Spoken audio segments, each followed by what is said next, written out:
Well, hello and a very warm welcome. Thank you so much for coming in to have a listen. This is an interview for Autistic Revolution magazine in conversation with Marsha Dunn Klein. What if we want to try something new? And a very quick introduction before I pass it over. I'm Laura Hellfeld, and I'm one of the associate editors here at the magazine. I'm also the page guide for the food, eating, and nourishment page. And that's what brings us to today's event. I have had the absolute pleasure and privilege of getting to know Marsha Dunn Klein. Marsha is a pediatric occupational therapist and also a feeding specialist. And what you might notice with their logo, the name of their company, Get Permission Institute, can give you a little bit of an insight into Marsha. Marsha is out there, internationally out there, looking to learn and create support that is more gentle and more affirming. And so I'm really excited to introduce to you Marsha Dunn Klein. Marsha, thank you so much for being here. I am thrilled to be here, Laura, and I've been really excited about the really in-depth, sensitive, and complicated conversations we've been having about feeding therapy and all the changes that are going on. And so I'm thrilled to be here. I'm thrilled to be sharing a conversation with you and your audience. Thank you so much. I mean, honestly, it's just such a kind of one of those dreams comes true for me. I've been following your work for such a long time. And so I'm so grateful to the magazine for creating the platform that I got to reach out to. So thank you so much. And Marsha, your bio is really quite impressive. And we'll make sure we link to all that in the magazine so people can find your work. But you have books like the Prefeeding Skills, Anxious Eaters and Anxious Mealtimes. You've helped create tools for helping feed people. You're part of a charity that, you're part of Get Permission Institute, but also the Chicago Feeding Group, which is an amazing group of OTs and speech and language therapists. Is there anything else that you want to share with our audience? Well, so the Chicago Feeding Group, I'm actually not a part of it, but I'm a supporter and a cheerleader for them. Karen Dilfer and Stephanie Cohen set that up, and I'm a cheerleader for that group. And I am co-founder of the Get Permission Institute, which is an online platform for education for feeding. And it was kind of an inspiration when I turned 70. I decided during this decade of my life, I've got to just leave legacy and leave a lot of my lifetime works, the passion that I've had, and leave that so it exists somewhere. So it's an online platform, and we're constantly adding new things, including recently a video that we made of you and I having an interview together that's going to be up online soon. But I have been a pediatric therapist for over 50 years. And my passion from the beginning has been sort of the kinder, gentler approach.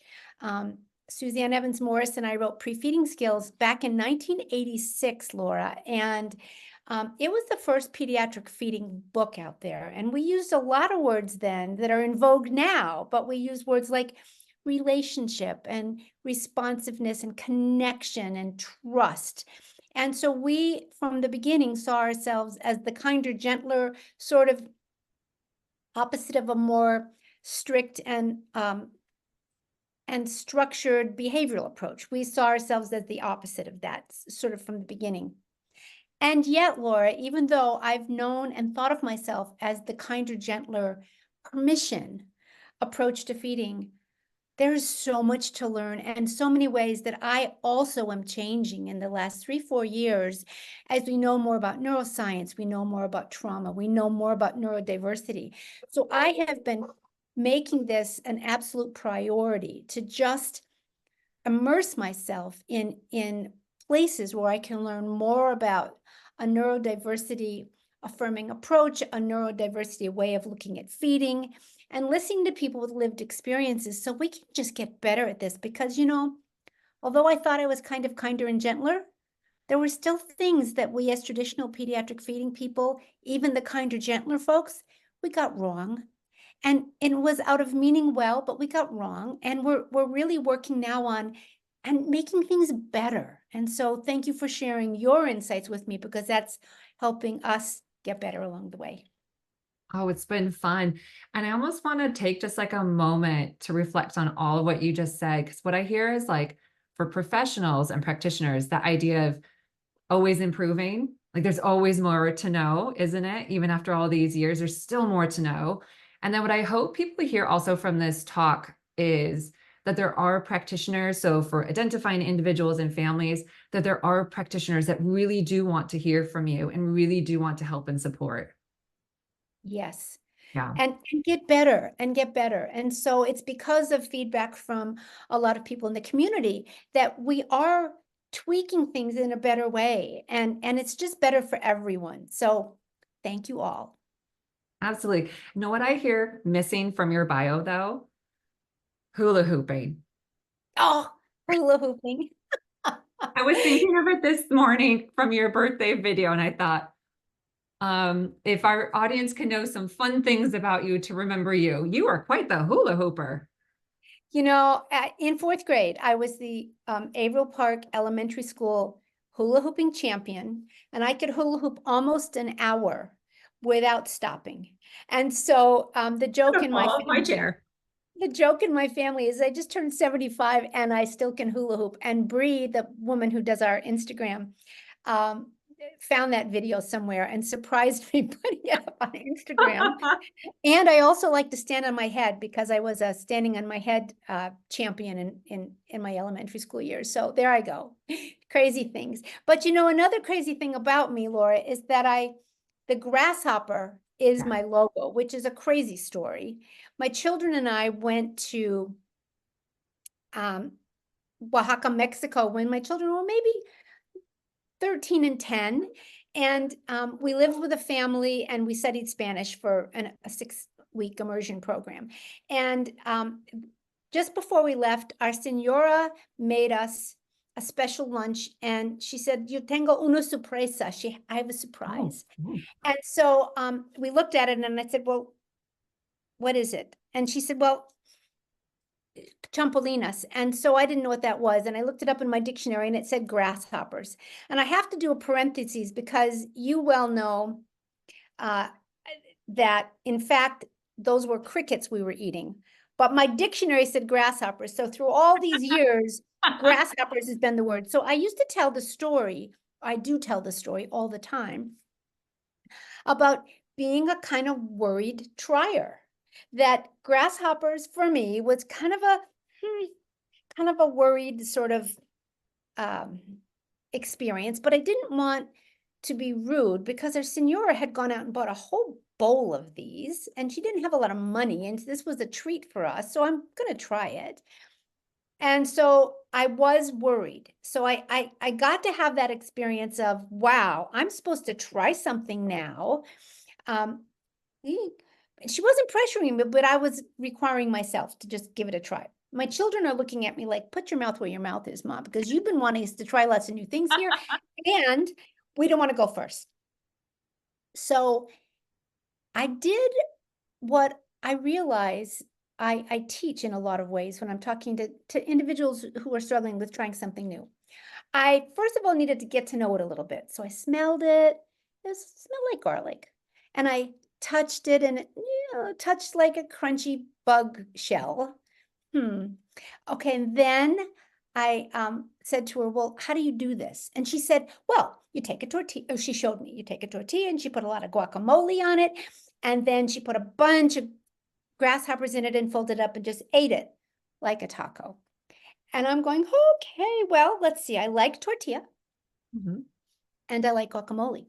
So I tried it by putting the tiniest little piece right in my guacamole and ate it. And Laura, I didn't gag. I didn't embarrass myself. It was just a tiny little taste. But this was lunch. And so anyway, by my fourth one, I had a little cluster, not her big cluster, but I had a little cluster of grasshoppers on there. And I ate them and I was okay. Now, I'm going to say that grasshoppers will never be one of my favorite things. However, what I realized was what made it work for me was some really important principles we should think about as we're thinking about trying. Number one, I needed to get to know it a little bit. Like, okay, the smell's okay. Because if I hated the smell and it made me gag, there's no way I'm going to put it in my mouth. Okay, the texture, that was a little skeletal, but I'm pairing it. I'm diluting my worry with tortilla and guacamole. And my first one, I have to say, I put a lot of guacamole on it. And then I started out with a tiny taste. I didn't have a big one, so I'd overwhelm myself. It was a tiny amount in the tortilla and guacamole. And then I added my amount more and more as I was comfortable, because I knew the pace I could handle. Because if I put too much in, I was worried that I'd gag. If you had said, here are some grasshoppers and I'm just going to plop them in your mouth, I for sure would have gagged or vomited, Yeah. because it wasn't my pace and I wasn't in control. So also another important rule right here was I had autonomy, I had agency in this. I got to do it in the way it worked for me, because what I believe and what I share with people is you are the one in charge of what goes in your mouth. You're the one that knows how it feels, how it might feel, how ready you are for it. And so I tell that grasshopper story a lot. It's online. I think you're going to be linking to the Get Permission Institute website, Absolutely. and that story is online. But also we give families or individuals these magnets, this grasshopper magnet. This is my grasshopper. And you see a grasshopper on that plate. You see a grasshopper over there. There's just grasshoppers everywhere in my life, because I became that grasshopper therapist online. So I decided I might as well embrace it, right? But really, the grasshopper was the symbol of trying something that was a little worrisome. Yes. I wrote down so many little points from that you highlighted. Like you needed to get to know it. Small amount, you diluted it by using all that guacamole, or you paired it, and then you had autonomy and agency. So even in just one eating opportunity, there was all these things needing to go on to help you do that. Yes, yes. Incredible. And Laura, I think about trying a lot, which is our topic for today. I think about trying a lot because as a field of pediatric therapists, for years, people come to us and say, I want my child to eat more foods. I want my child to expand their diet. I want my child to add vegetables to their life. I mean, it's common in the feeding therapy world.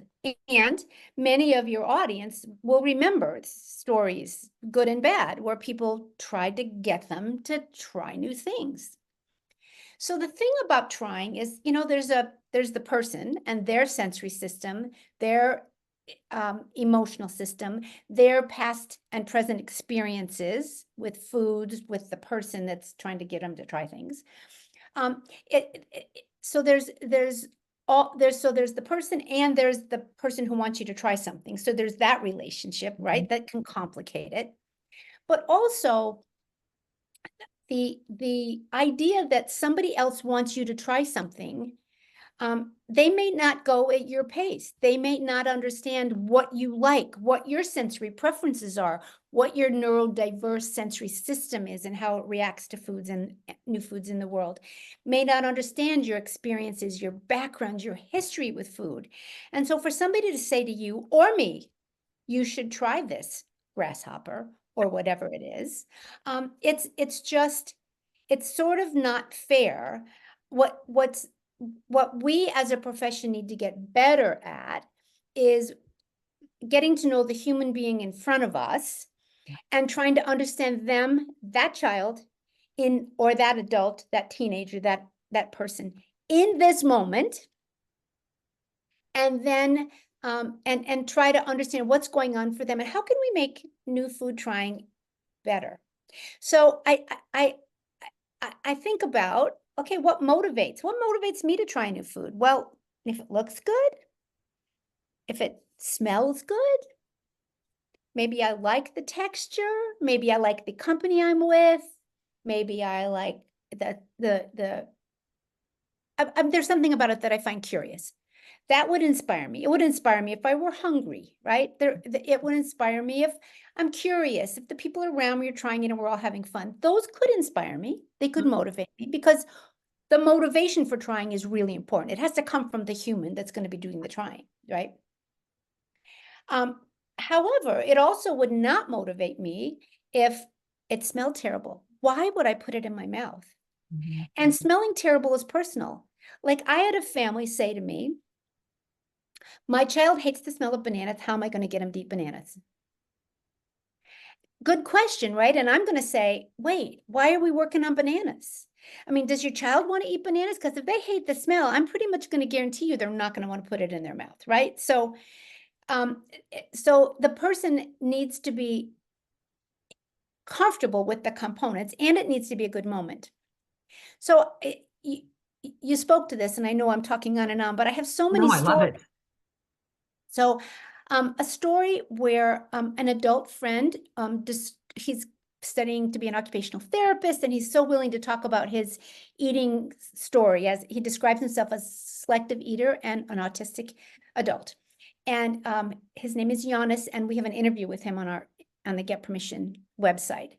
But he said to me, I wanted to try a salad because my twin brother liked Caesar salads, and I like chicken, and I like lettuce, and I like croutons. So he thought, well, gosh, I could have a Caesar salad like my brother. So his mother made him a Caesar salad, and he went into his room because his favorite place to eat is in front of his computer in his own room. And he said, Marsha, I just stared at that salad for 2 hours, which made me sad. But he said, my mom had put the dressing all over it. And he said, I just after 2 hours figured out I couldn't eat it. And I had to go downstairs and make myself some spaghetti, right? Because he liked plain spaghetti. And so we had conversations about this in depth. And one of them was, good for you for realizing this was not the moment and going and getting your spaghetti. I would like to think you'd give yourself permission to figure out when it wasn't the moment 2 hours ago, you could have figured that out and not have to stress yourself for 2 hours. But he was trying to be polite. But anyway, he learned this was not the moment. I might want to try it again sometimes, but it wasn't the moment. And I said to him, you also sound like you overwhelmed your system. So you said, I'd like something new, kind of similar to something I know, because we know similar, familiar things can be a good thing. But you put the dressing, your mom put the dressing all over it. And so that was too much. So we brainstormed in the future, how could you approach something new like that? And we came up with, you could have your salad with your chicken, lettuce, and croutons on it, which you already know about and you can eat. But the dressing could be on the side. So then you have the moment of not overwhelmed. This is, again, diluting the challenge, diluting the worry. And you could say, if it's the moment and it looks good to me today and I think it's a good idea, I could just dip some lettuce or chicken in that. And if I look at it and the smell's a little funny and I think it's not right today, you can give yourself the grace to know it's not the day. Another day will be the day. Right? So he had to learn how not to overwhelm himself. And I'm going to tell you one more story and then I can pause. Marla, another adult woman, she worked with my husband, and she said to me at some office event, hey, Marsha, I know you work with children that struggle to eat. And she said, I'm a really picky eater, and I like potatoes and rice and bread and French fries and potato soup and mashed potatoes and other kinds of bread and macaroni. And she had a pretty kind of a comfort food for her was her white diet. You know, those were her favorite things. And she said, but I just got married and my husband is a foodie and he loves food. And so I need to learn to like more things. And I said, well, how do you try new foods? So she said to me, well, I put the food on the fork and I put it in my mouth and I plug my nose and I drink down the water. And that's exactly what she did. She did that kind of face. Yes. I said, sweetheart, how is that working for you? And she said, well, I'm never finding anything I love, ever. Of course not. Of course not, because you could see by the face. She So was upset. again bombarding herself. Mm. And so when eating is challenging, the bombardment approach, for the most part, isn't going to be the best starting point, because she just flooded herself. She overwhelmed herself. And so I said, so what would happen if you think about trying in a different way? And this is an important story because it helps us think about trying in a different way. Number one, what do you want to try? So the trying has got to come from the person, the individual themselves, whether it's a child, a young child, a teenager, or an adult. I think I want to try this. So it's got to come from the person. Number one. Number two, you got to be okay with some of the sensory properties of it. And you should know about that before you plop all that in your mouth. So what do you want to try? And she said, well, I'm going to try salmon. And I'm thinking, it's a big smell, but okay.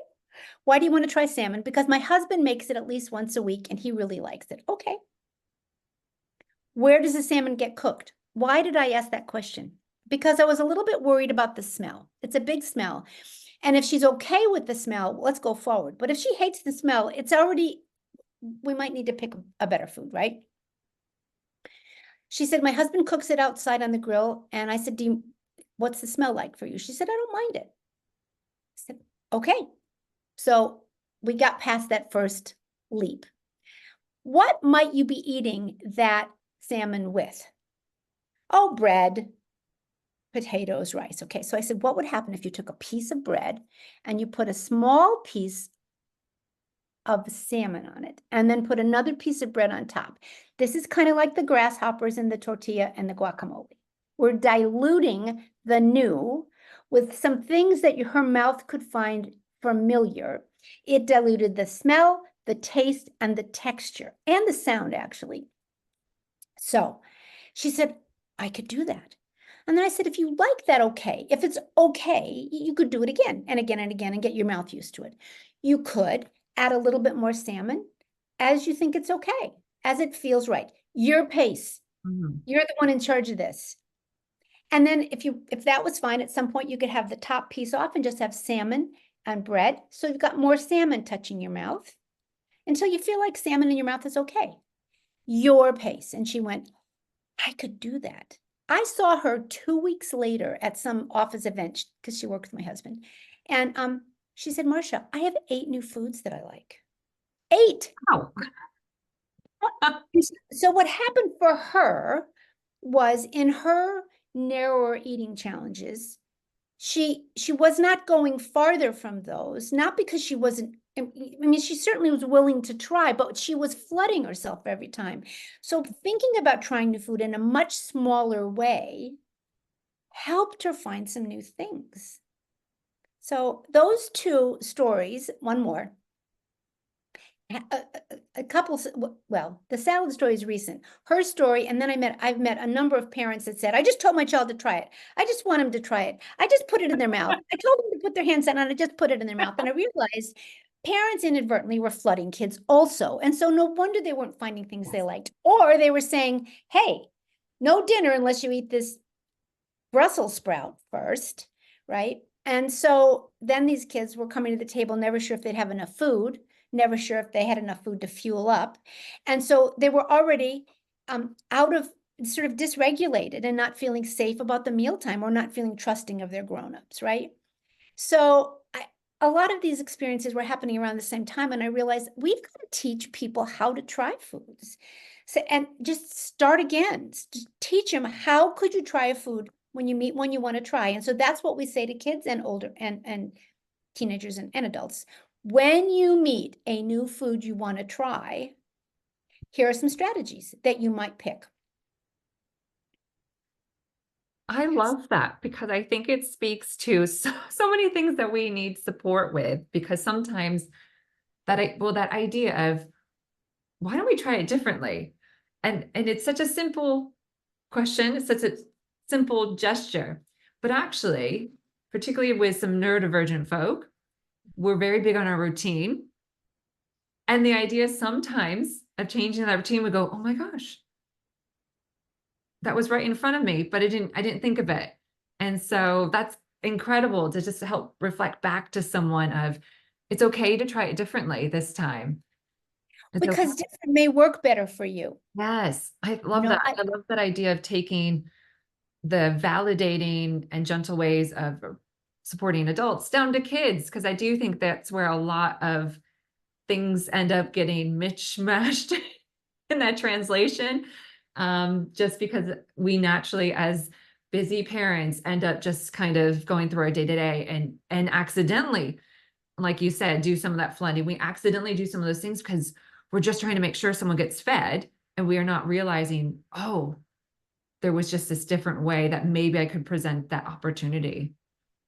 You know, in my world, I think about it's our grown-up job to offer possibilities, but not to demand, because each person knows what's going to work for them better, and needs support in trying it when it works, and also needs support when it didn't work, right? Just like validation that, oh, that didn't work for you today. That's okay. You're not a bad human. It's just that it wasn't something that worked for you.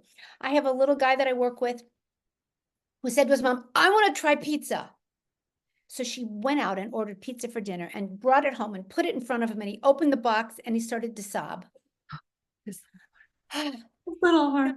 He knows trying is really important to his grown-ups, and he wanted to please his grown-ups, and he wanted to try it, but that wasn't the moment, right?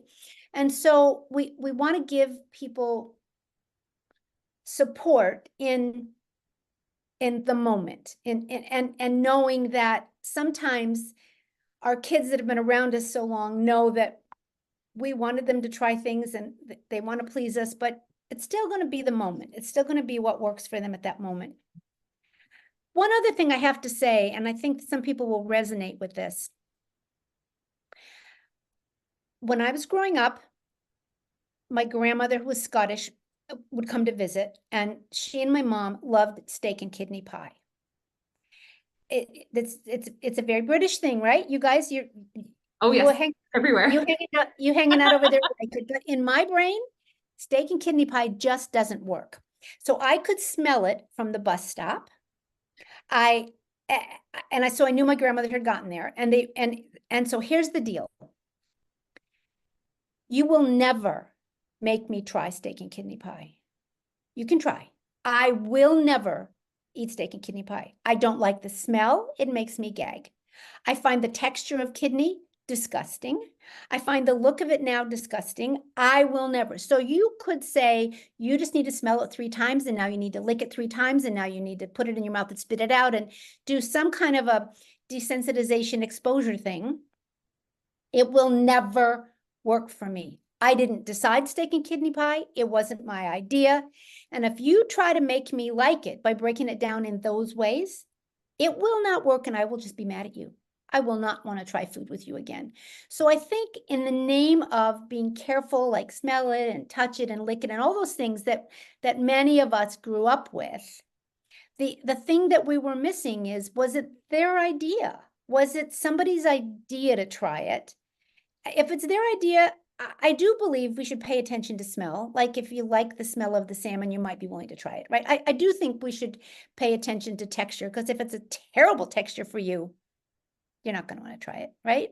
But I also believe that the most important thing is, are you wanting to do this in the moment? And if you are, let's sort of check out those things out here first. Smell, texture. Let's not just plop it in your mouth and surprise your mouth. Let's kind of go a little slower, right? Absolutely. So in the name of exposures, which a lot of feeding therapists have believed in, I think we've gotten a little bit off balance as a field, and exposures for some people became, I'm going to get you to do this because I believe you're going to like it if you just smell it and touch it and lick it and spit it and all those things. And it became a demand. Mm-hmm. So what we say in the get permission approach is we want to give people opportunities, because you will never, ever try anything new if you're not around foods. But when you're around foods and people eating and situations, you may find, oh, that smells kind of interesting to me. I might want to try that, right? But if you only ever eat what you eat, and if you never, ever have met anything new, you might not ever try anything new. The problem is when I say to you, you have a narrow diet and you must try new things, that's tricky, right? So if you want to try new things, we can give you the opportunities to be comfortably around new things. But if you're honestly very comfortable with your vitamin and your dinner quietly away from somebody else, and that's working for you and your system, then I don't have to make you try anything new. That is not my job. My job is to support you when you're in the mood, when you're ready. Wow. I love hearing how you frame your role. and like how comfortable you are with knowing like, this is my place here, is just to support you if this makes sense. And kind of how you don't have any ownership over how this goes, because it really is someone else's food journey, for lack of better words, but it really is. It's not our job as adults or as therapists to get food in somebody else. It's just not our job. It's our job to support their learning, to support their journey and at their pace, right? But it's not my job to make you do things. It just isn't and can't be.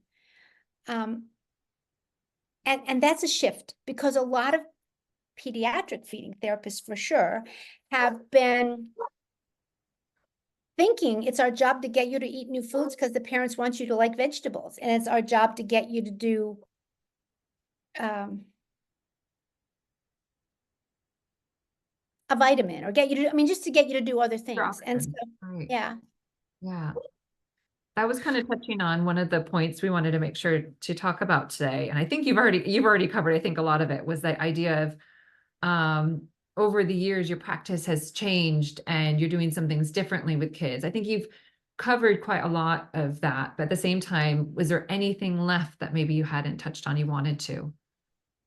You know, so one big change is, I mean, certainly listening to more people who have experiences to share with us. But another change is that it is not our job to get kids to eat, and really helping therapists see that. It is our job to provide opportunities, but not exposures that imply demand. It is our job to support children in who they are and appreciate their unique self, and not have them inadvertently feel judged and not supported. We need to show up for the kids and adults that we're working with, so they know this is, you know, just what your body's doing, and it's okay. And teaching children, teenagers, adults to be advocates for themselves, right? And to be able to say no thanks, and for that to be just fine, for them not to be feeling guilty or like they're less than or not as good as, because they have a different way of processing and interacting with food. So I'm doing a much better job in my teaching of trying to make sure that people are aware of that human, the self-esteem, how they feel accepted in therapy, and helping parents accept those kiddos and welcome them to the table or not. I also have to say, Laura, you and I had a number of discussions that as I listen to voices from a neurodiversity world, I hear people saying things like, well, you know, that sensory interactive stuff isn't good, or that meal times are bad or hard, or and I guess what I want to say is, I think a lot of what we've done in the field of pediatric feeding, we started out with pediatric feeding disorder kinds of kiddos, medically fragile kind of kiddos. Some of them turn into kids that have ARFID and a different way of processing. Some of them have different experiences that needed to be changed. So it is important for us to, number one, provide positive experiences. It is important for us to give opportunities, because we don't want to shut doors on opportunities, because we don't know when children are young where they're going to grow, how their development's going to go. So we want to give them the opportunity without the demand and without the shame and without the disgust and the, you know, the problematic forcefulness that has happened in some circumstances, you know. And yet we want to make sure that in the big picture, each human feels loved, supported, that people are showing up for them and supporting them. In that light, we do a lot of food interactions in therapy, or I might ask some of my more worried eaters, you know, could we make the sandwich you like to make, that Nutella sandwich you like to make? The child's 11. And I said, can you make your own sandwich? And he goes, I never did. And so making his own sandwich, I found out, oh, he doesn't even want to put his hand in the bread bag to get the bread out. That's kind of a problem for his little sensory system. So instead of saying you never have to be around food again, I would say giving him the power to say yes or no. Hey, would it help you to make your own sandwich? Because I know you want to make it when you want it, and your mom isn't always there making it every time you're hungry, right? Would it help you to use tongs? Would it help you use clear plastic gloves or those little disposable gloves? Would that help you make it? And he goes, whoa, yeah. So we still used food towards the goal of his learning to make some of his own foods. But one of my jobs as a therapist is to help him try it by accommodating to his sensory needs. And so after 3 weeks of using the gloves to reach into the bag to get the bread out, one day he forgot the gloves and realized, oh, I can do this now. But again, Laura, it was his pace. Yeah. It was his pace. So yes, I like to use food in therapy to learn about the child, to have them learn about their boundaries, for them to learn about advocating for themselves, for them to learn that I could validate them when they're learning about who they are. Food interactions are good. It doesn't mean they had to eat them, but we all are learning about the child, and they're becoming brave and confident in advocating for themselves. I was going to say that word confidence kind of shown out with the idea of forgetting it that last time. There must have been a big boost to confidence. Yes. So fun. Yes. Marsha, I feel like I could listen to you for hours and hours. I briefly looked over at our time. And I feel like after this, I might need to put the heat pack on because I was just like nodding on everything you have to say because I just love it. So I feel like I should start to round us out, but I also have that whole feeling of like, I don't want to say goodbye, but I also know I'm taking up quite a bit of your time and energy with sharing all your stories. And I think the big takeaway from here again is, I think for a lot of community members to hear someone like yourself, who's so well respected in the field, who's worked with so many different people, someone who's saying, actually, I'm really interested to hear what you have to say. And I'm really interested to the person figure out how to support you. And really then again, for us and for any of the parents, carers listening I think that's probably the biggest tool to take away from tonight or today, because you're in Tucson, is that idea of really being curious of that person in front of you and really taking apart all the pieces, not like thinking of, you were talking about the different pieces of the food, the context, the room they're in, all those pieces add up to this moment you were talking about, trying to create the right moment. Yes, because I'm doing a talk in August for talk tools, and the talk will someday find itself onto my website on the Get Permission Institute, and it's going to be something about rethinking, try it, and that concept that that we're rethinking, try it for this child in this moment, and I think that's the clincher, right? That knowing that it's not our role to get somebody to eat, but to support their journey. And if your audience is appreciative of these kinds of thoughts, we could do this again. So we don't have to say goodbye. We could just say, see you till next time. See you later. That's better, isn't it? Excellent. Thank you so much, Marsha. I really, really appreciate it. And I'm sure everyone listening has taken away so much. So thank you so much for sharing your stories and about yourself. Thank you for having me. Thank you for sharing, and we'll continue these conversations. Excellent. Bye, And everyone. thank you to everyone for listening. Yes. Goodbye, everybody.